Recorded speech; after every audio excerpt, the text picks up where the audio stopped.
آج تیسرا دن تھا۔ مجھے یہ محسوس ہو رہا تھا جیسے میں کسی کی نظروں کے احاطے میں ہوں۔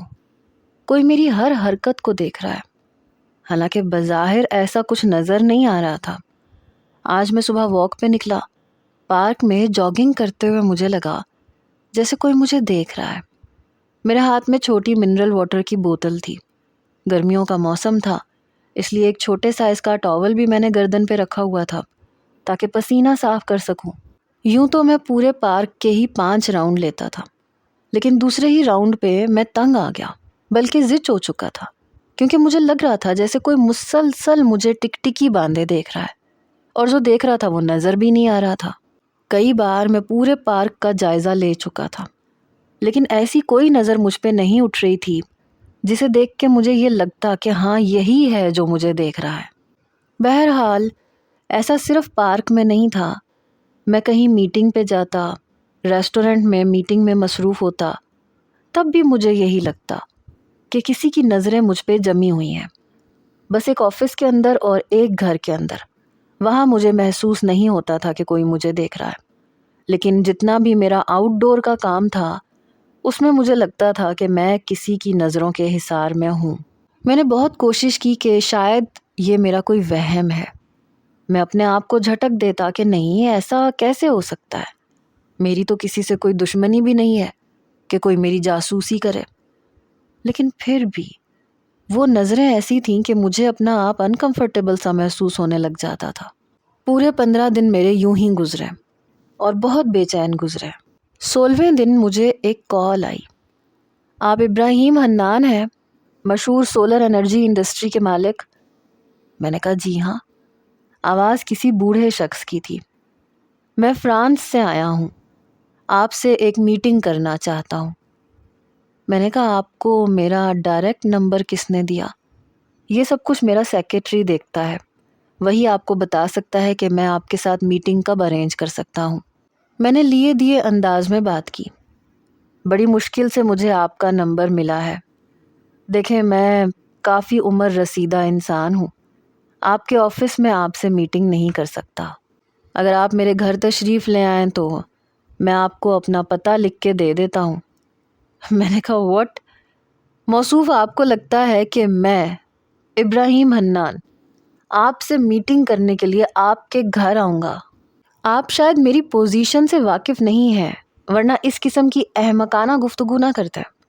اول تو مجھے آپ سے میٹنگ کرنے کے لیے 1 مہینے سے پہلے کی اپوائنٹمنٹ ہی نہیں ملے گی، اور اگر مل بھی گئی تو میں آپ کو 20 سے 25 منٹ سے زیادہ وقت نہیں دے سکتا، اور آپ مجھ سے یہ امید رکھتے ہیں کہ میں آپ کے پاس آؤں آپ کی بتائی ہوئی جگہ پہ آپ سے میٹنگ کرنے کے لیے۔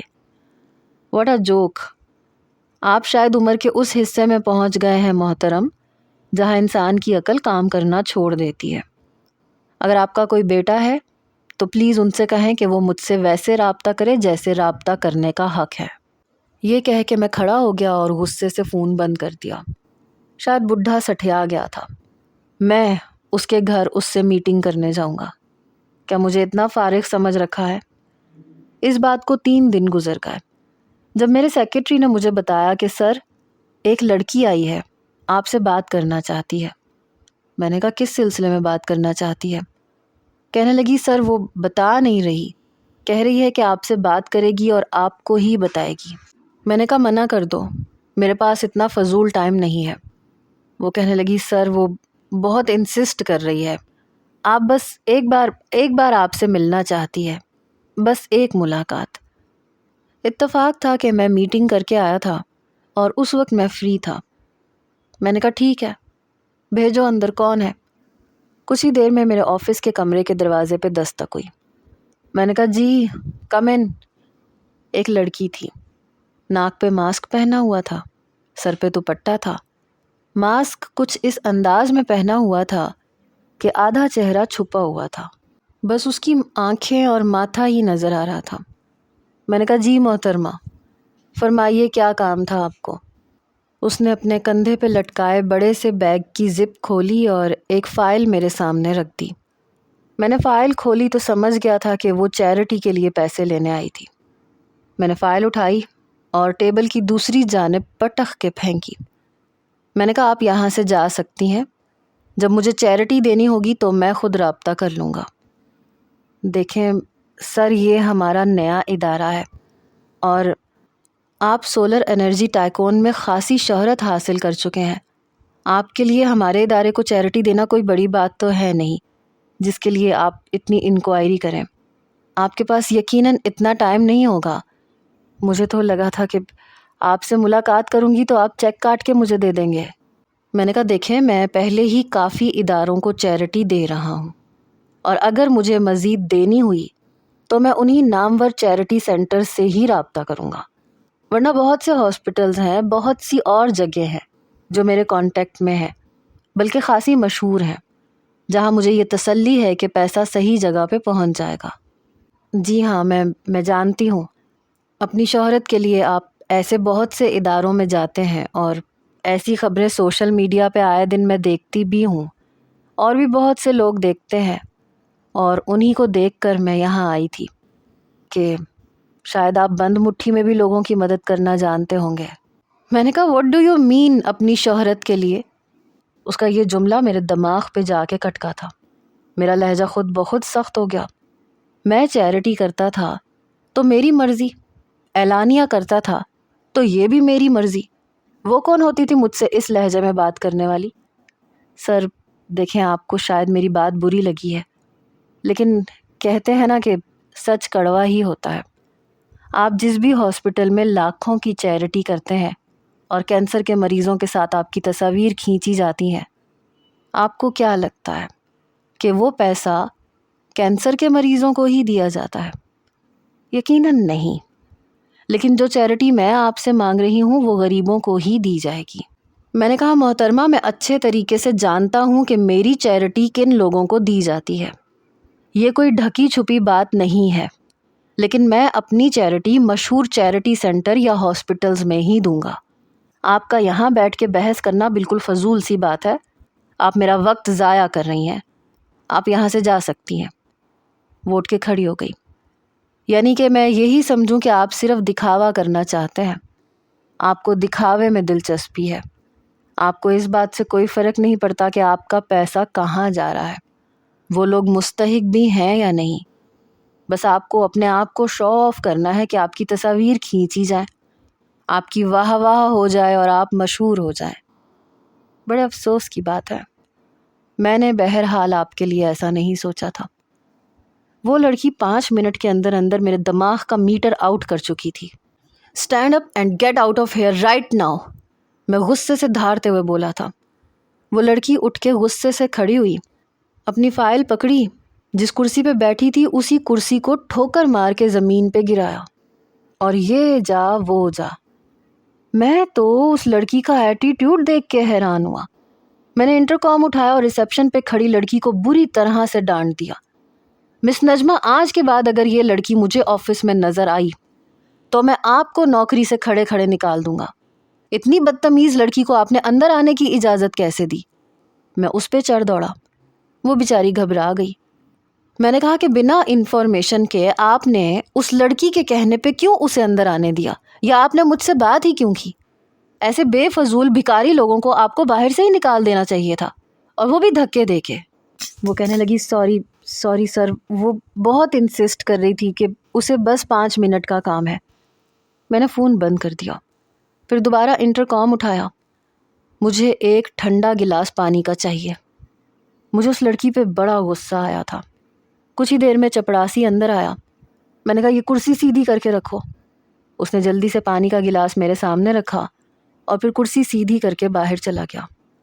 نہایت ہی بدتمیز قسم کی لڑکی تھی، ایک تو بھکاریوں کی طرح پیسے مانگنے آئی، اور وہ بھی ایک ایسا چیریٹی کا ادارہ جس کا میں نے پہلے کبھی نام ہی نہیں سنا، جسے دیکھو منہ اٹھا کے آ جاتا ہے۔ ہوتی کون ہے وہ میرے کردار پہ انگلی اٹھانے والی؟ میں جو کرتا ہوں، جسے بھی دیتا ہوں، میری مرضی۔ بہرحال میرے والد زیادہ تر ترکی میں ہوتے تھے، وہ وہاں کی ہی ایک خاتون سے شادی کر چکے تھے، کیونکہ میری والدہ کا انتقال میرے بچپن میں ہی ہو گیا تھا۔ آج میں جو کچھ بھی تھا اپنے بلبوتے پہ تھا، اور بہت کم عرصے میں نے ترقی کی منازل طے کی تھی۔ ہاں یہ بھی سچ ہے کہ شروعات میں نے اپنے باپ کے پیسوں سے ہی شروع کیا تھا، لیکن اب میں کئی گنا زیادہ کما چکا تھا۔ بہرحال میں بہت ہی نفاست پسند قسم کا نوجوان تھا اور اپنی روٹین سے چلتا تھا۔ میری ہر چیز کی ٹائمنگ تھی، مجھے کب سونا ہے، کب کھانا ہے، کب پینا ہے۔ میں اپنے ٹائم سے 1 منٹ بھی ادھر سے ادھر نہیں ہوتا تھا۔ صبح اٹھ کے میں واک کرتا تھا، 1 گھنٹہ واک کرنے کے بعد میں گھر آتا، فریش جوس پیتا، پھر نہا کے تیار ہوتا، پھر ناشتہ کرتا۔ ناشتہ بھی میرا وہی تھا، 1 بوائل ایگ، 1 سلائس مکھن کے ساتھ اور 1 کپ چائے۔ آفس میں بس بلیک کافی ہی پیتا تھا۔ شام کے ٹائم بس 1 آدھا سنیک، دوپہر کا کھانا میں نہیں کھاتا تھا۔ 6 بجے جب میں گھر جاتا تھا تو شاور لینے کے بعد 7 بجے میں کھانا کھا لیتا تھا۔ کچھ دیر ٹی وی دیکھنے کے بعد 1 گھنٹہ یا تو دوستوں میں چلا جاتا یا پھر کسی کلب میں۔ میں ڈرنک نہیں کرتا تھا کیونکہ مجھے اپنی صحت کی بہت فکر ہوتی تھی۔ ہر 3 سے 4 مہینے بعد میں ڈاکٹر سے اپنا چیک اپ کرواتا تھا، اپنے سارے ٹیسٹ کرواتا تھا، اپنے ڈائٹ پلان کے حساب سے چلتا تھا۔ آپ مجھے ہیلتھ کانشیس بھی سمجھ سکتے ہیں۔ اب یہ بھی نہیں ہے کہ میں لائف کو انجوائے نہیں کرتا تھا۔ کبھی فری ہوتا تھا تو سی ویو چلا جاتا تھا۔ ظالم سمندر میری پسندیدہ جگہ تھی۔ شاپنگ بھی میں چھٹی پہ ہی کرتا تھا۔ زیادہ تر میرے کپڑے بوتیک سے سل کے آتے تھے، البتہ ٹراؤزر، شرٹ یا اس طرح کے کیجول کپڑے میں کسی مال میں سے خرید لیتا تھا۔ میرے والد مجھے کئی بار کہہ چکے تھے کہ میں اپنی شادی کے بارے میں سنجیدگی سے سوچوں، لیکن میں جذبات میں آ کے شادی نہیں کرنا چاہتا تھا، کیونکہ جو میرے کلاس کی لڑکیاں تھیں ان کے نخرے بہت زیادہ تھے۔ انہیں اپنا ہر کام ملازمہ سے کروانا پسند تھا۔ مجھے اپنے ہی مزاج کی لڑکی چاہیے تھی، نفیس طبیعت کی مالک، صفائی ستھرائی کا خیال رکھنے والی، اور آپ مجھے تھوڑا سا روایتی مرد بھی سمجھ سکتے ہیں۔ میرا جی چاہتا تھا کہ میری بیوی جو ہو وہ میرے کام اپنے ہاتھوں سے کرے۔ بے ترتیب زندگی سے مجھے سخت نفرت اور چڑ تھی۔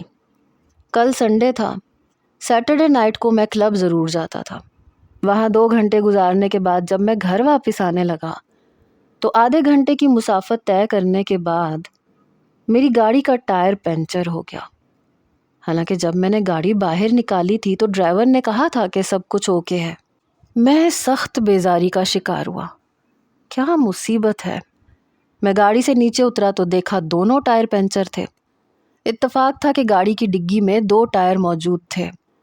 مجھے تقریباً آدھا گھنٹہ لگ گیا ٹائر چینج کرنے میں۔ اپنا کوٹ اتار کے میں نے گاڑی کی پچھلی نشست میں پھینکا اور دونوں ٹائر چینج کرنے کے بعد میں پسینے سے شرابور ہوا۔ پھر گاڑی سٹارٹ کی۔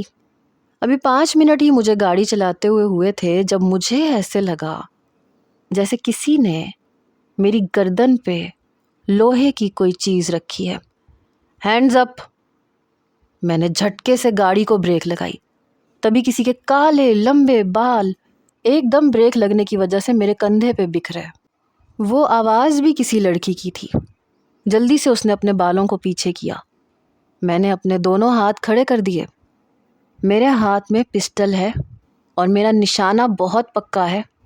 اگر تم اپنی زندگی چاہتے ہو تو گاڑی وہیں چلاؤ جہاں میں کہوں، راستے کا تعین میں کروں گی۔ بڑی کڑکدار آواز تھی۔ دیکھو، تمہیں جو بھی چاہیے مجھے بتا دو۔ تبھی ایک دوسری نسوانی آواز میرے کانوں سے ٹکرائی۔ بٹوا نکالو اپنا، اور بنا پیچھے دیکھے اپنا بٹوا ہاتھ سے پیچھے کرو۔ یعنی میری گاڑی میں 2 عدد لڑکیاں موجود تھیں اور مجھے پتہ ہی نہیں چلا۔ ویری اسٹرینج، میں نے حیرت سے سوچا۔ پھر جیب سے بٹوا نکال کے ہاتھ پیچھے کیا۔ سامنے مرر سے میں نے دیکھنے کی کوشش کی تو دونوں نے ناک پہ ماسک پہنا ہوا تھا، کالے رنگ کی جینز کی پینٹیں اور اوپر سے لیدر کی جیکٹس۔ اپنا موبائل دو، یہ دوسری لڑکی نے کہا جس کے ہاتھ میں پسٹل تھی۔ میں یہ دیکھنے کی کوشش کر رہا تھا کہ واقعی اس کے ہاتھ میں پسٹل ہے یا جھوٹ بول رہی ہے، لیکن اس کے ہاتھ میں واقعی پسٹل تھی۔ میں نے سامنے ڈیش بورڈ سے موبائل اٹھایا اور پیچھے کی طرف کر دیا۔ جس لڑکی کے ہاتھ میں پسٹل تھی اس نے موبائل پکڑا اور اپنی برابر والی لڑکی کو دیا۔ اسے آف کرو اور سم نکال کے پھینک دو۔ میں نے کہا نہیں، یہ تم لوگ مجھے دے دو، تم لوگ اب گاڑی سے اتر سکتی ہو، میرے پاس جو بھی تھا وہ میں دے چکا ہوں۔ پسٹل والی لڑکی کہنے لگی زیادہ سیانے بننے کی کوشش مت کرو، جہاں جہاں تمہیں کہہ رہے ہیں وہاں گاڑی چلاتے جاؤ ورنہ بھون کے رکھ دوں گی۔ گاڑی سٹارٹ کرو، اور خبردار جو تم نے شور مچانے کی کوشش کی۔ پسٹل مسلسل میرے کندھے پہ رکھی ہوئی تھی۔ کہنے لگی شیشے اوپر کرو، اے سی چلاؤ۔ یہ دوسری لڑکی نے کہا۔ میں نے شیشے اوپر کیے، اے سی آن کر دیا۔ گاڑی وہ جس رفتار سے کہہ رہی تھی میں اسی رفتار سے چلا رہا تھا۔ جہاں جہاں وہ کہہ رہی تھی وہیں وہیں جا رہا تھا۔ کافی بیابان سا علاقہ تھا جہاں لے کے وہ مجھے پہنچی۔ پھر ایک گھر کے سامنے اس نے گاڑی رکوائی، پھر اپنے برابر والی لڑکی کے ہاتھ میں چابی پکڑائی۔ دروازہ کھولو۔ وہ جلدی سے گاڑی سے اتری اور اس نے گھر کا دروازہ تالے سے کھولا۔ چلو شاباش، گاڑی اندر پارک کرو۔ میں گھر کے اندر گاڑی پارک کر چکا تھا۔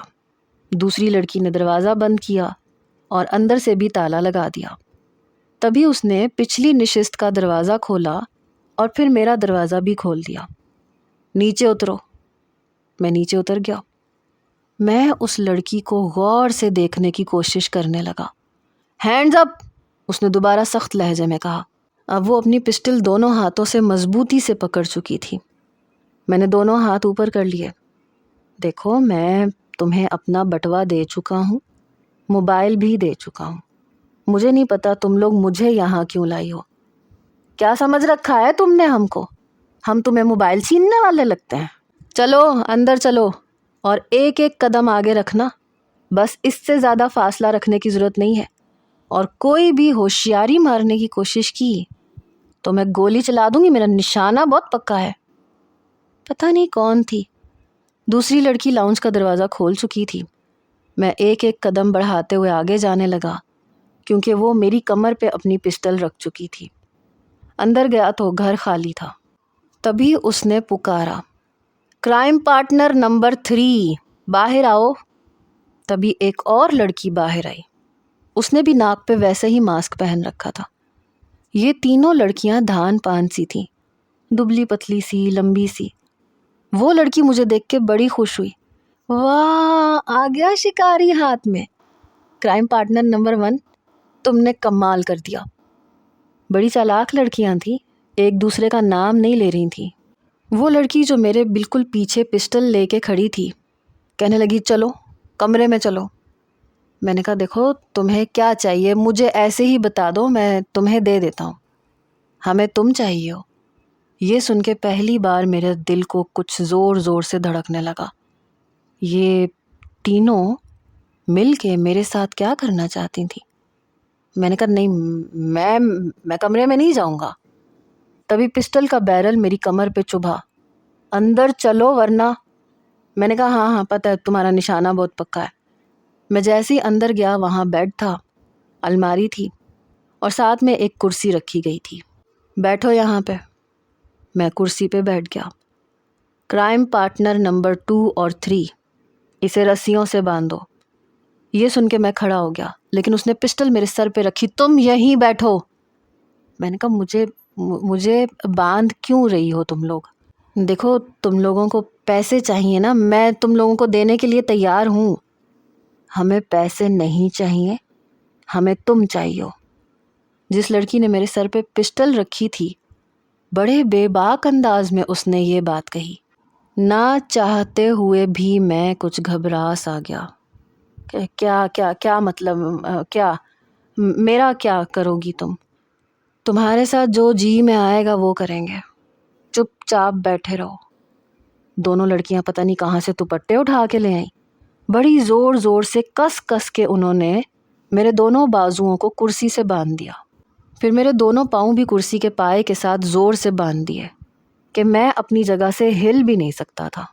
پھر دونوں لڑکیوں نے یوں کمر پکڑی جیسے کوئی بہت مشکل کام سر انجام دیا ہو۔ گہری سانس لے کے بیڈ پہ بیٹھ گئیں۔ شکر ہے خدا کا، سب کچھ ٹھیک ٹھاک ہو گیا، ایک لڑکی نے کہا۔ پھر وہ تینوں لڑکیاں کمرے سے باہر جانے لگیں۔ سنو، میری بات سنو، میں جلدی سے بولا۔ جس لڑکی کے ہاتھ میں پسٹل تھا کہنے لگی ہاں بول کیا کام ہے۔ میں نے کہا مجھے چھوڑ کے تم لوگ کہاں جا رہی ہو؟ کہنے لگی بھوک لگ رہی ہے کھانا کھانے جا رہے ہیں۔ لیکن تم لوگوں نے مجھے یہاں کیوں باندھا ہے؟ کہنے لگی کیا تمہیں نہیں پتا اغوا ہو چکے ہو تم۔ وٹ؟ میں حلق کے بل چلایا تھا۔ ہاں تم اغوا ہو چکے ہو مسٹر ابراہیم حنان، ہم لوگ کڈنیپرز ہیں، اور یہ مت سمجھنا کہ ہم کوئی چھوٹی موٹی کڈنیپنگ کرتے ہیں، ہم پیشہ ورانہ کڈنیپرز ہیں اور بہت لمبے لمبے ہاتھ ہیں ہمارے، بہت بڑا گروہ ہے ہمارے پیچھے، اس لیے زیادہ چالاکی دکھانے کی کوشش کی تو انجام کے ذمہ دار تم ہوگے۔ یہ کہہ کے وہ تینوں باہر چلی گئیں، دروازہ بھی بند کر کے باہر سے لاک کر دیا۔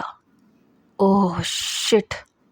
مجھے حیرت ہو رہی تھی، بلکہ حیرت ایک چھوٹا سا لفظ ہے کہ میں ایک لڑکی کے ہاتھوں کڈنیپ ہوا تھا، یعنی کہ ابراہیم حنان، یا شاید کڈنیپر کوئی اور تھا، خود سامنے نہیں آ رہا تھا اور ان لڑکیوں کو سامنے کیا ہوا تھا۔ یہ شاید کسی بہت بڑے کڈنیپرز کی ٹیم کی ممبر تھی۔ بہرحال لڑکیاں خاصی تیز ترار اور چالاک تھیں۔ آدھے گھنٹے میں اسی کرسی پہ ایک ہی پوزیشن میں بیٹھا رہا۔ مجھے بڑا غصہ آ رہا تھا۔ کون تھا وہ شخص جس نے یہ گھٹیا حرکت کی تھی؟ آدھے گھنٹے کے بعد وہ تینوں لڑکیاں پھر سے میرے کمرے میں آئیں۔ ایک لڑکی نے آتے ہی میری پینٹ کی بیلٹ اتارنی شروع کی۔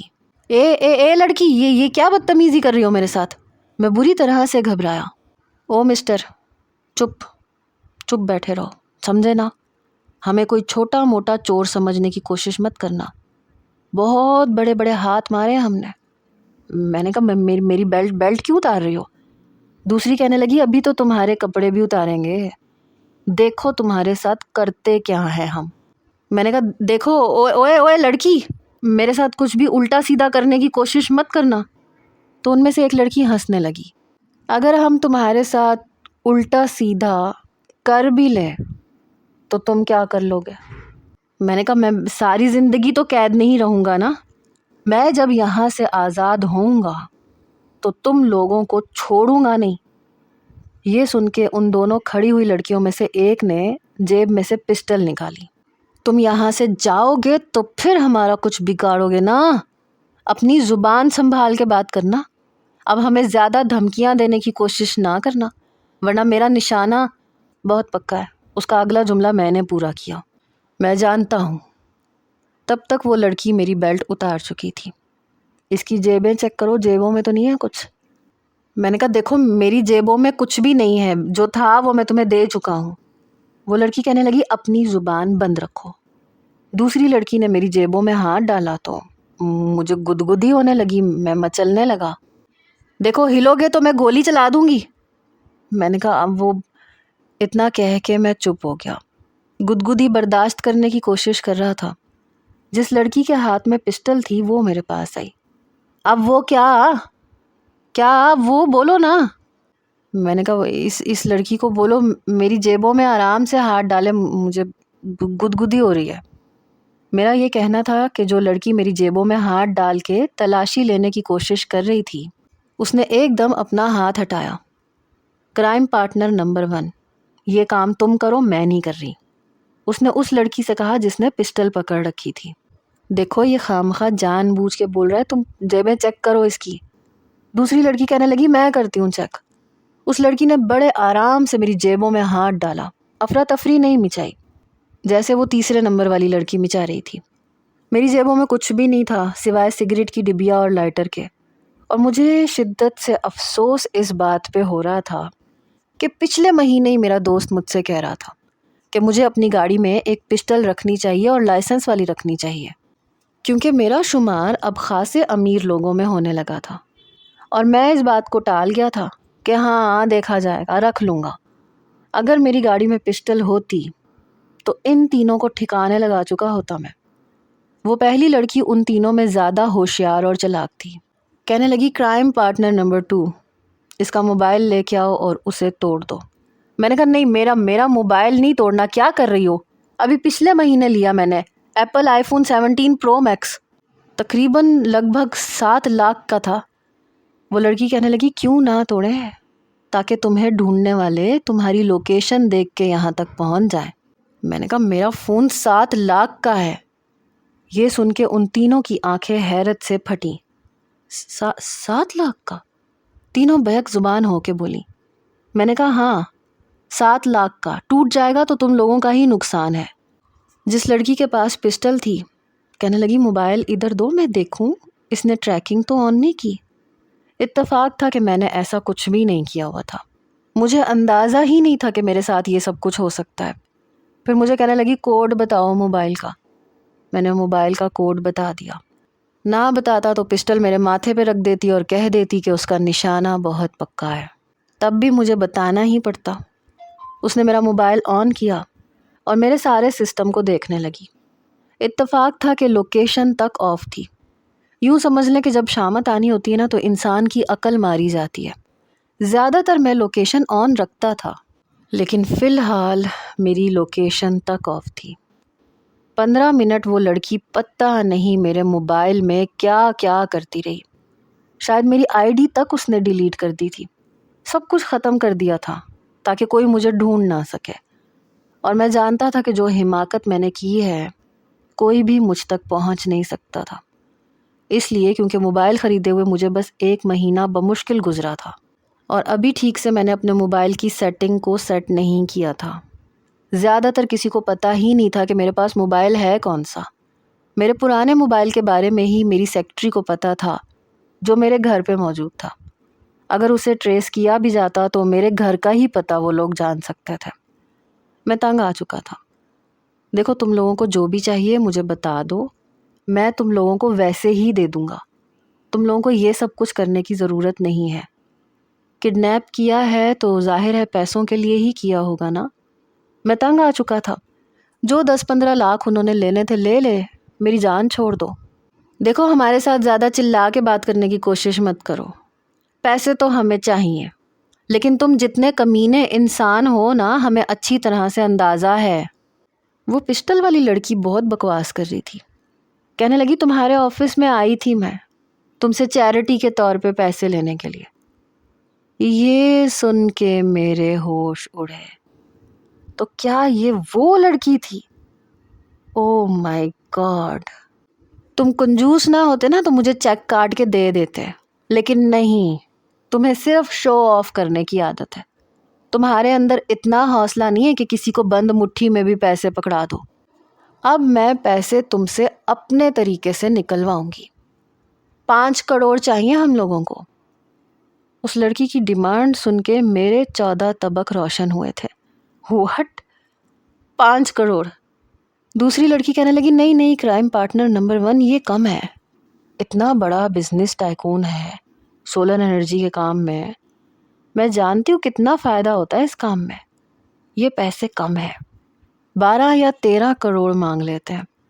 اب وہ تینوں آپس میں اس بات پہ بحث کرنے لگیں کہ انہیں پیسے کتنے چاہیے۔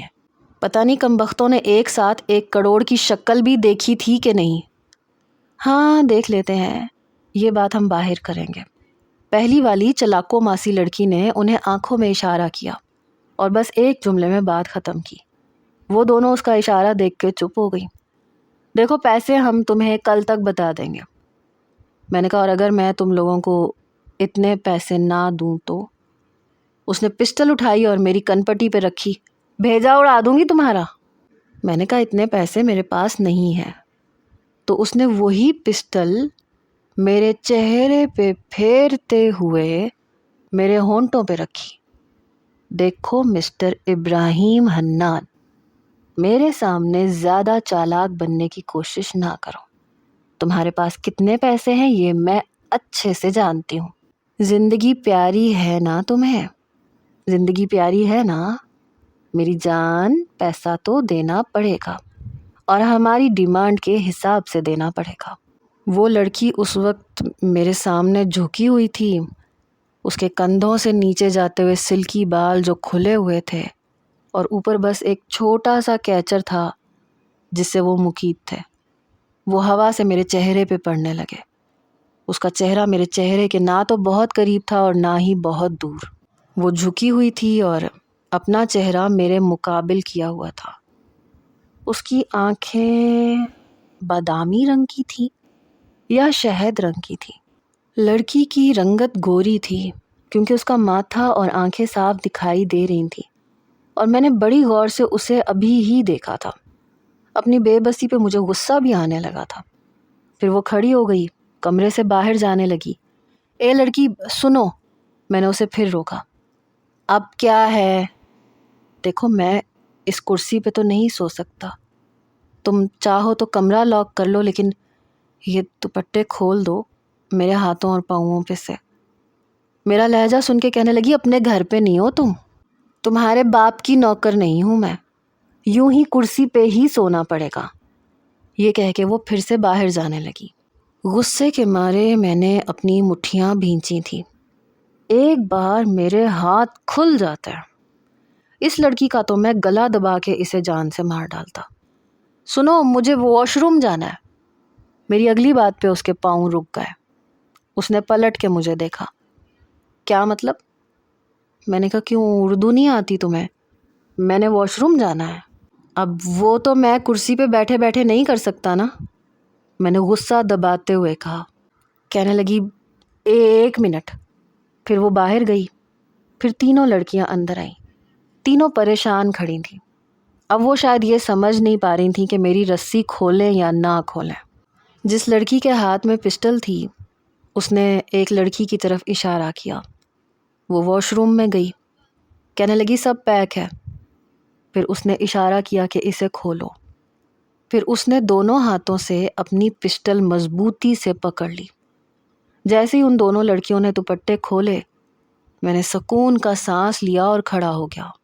اس لڑکی نے ابھی بھی پسٹل میری کمر پہ ہی رکھی ہوئی تھی، اور وہ دونوں لڑکیاں مجھے بازو سے پکڑے ہوئے تھیں، بہت زور سے۔ پھر بھی مجھے کوئی خاص فرق نہیں پڑا تھا۔ مجھے واش روم کے پاس لے کے گئی۔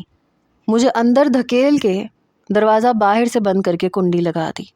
باہر سے اسی پسٹل والی لڑکی کی آواز آئی، 15 منٹ ہیں تمہارے پاس، تم نے نہانا ہے، دھونا ہے، جو کرنا ہے بس 15 منٹ کے اندر اندر کر لو۔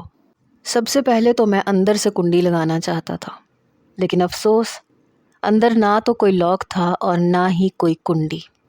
شٹ! میں نے واش روم کا جائزہ لیا تو کوئی روشن دان کچھ بھی نہیں تھا بھی تو وہ لڑکیاں اسے سیمنٹ سے بلاک لگا کے پہلے ہی پیک کر چکی تھیں، یعنی مجھے کڈنیپ کرنے کی تیاری وہ پہلے سے کر رہی تھیں۔ میں 15 منٹ بعد دروازہ کھول دوں گی، سمجھے نا؟ واش روم میں ایسا کچھ نہیں تھا جو اٹھا کے میں لڑکیوں کے سر پہ دے مارتا۔ نہ کوئی بالٹی تھی، نہ کوئی نہانے والا ڈبہ، نہ شیمپو، بس ایک صابن تھا۔ ان لڑکیوں کی عقل پہ میں حیران تھا۔ ایک شاور تھا جسے میں توڑنے سے قاصر تھا کیونکہ وہ لوہے کا تھا اور وہ دیوار کے اندر اچھی طرح سے فکس تھا۔ لیکن اگلا آئیڈیا جو میرے دماغ میں آیا، مجھے 100% امید تھی کہ یہ کامیاب ہو جائے گا۔ میں نے کپڑے اتارے اور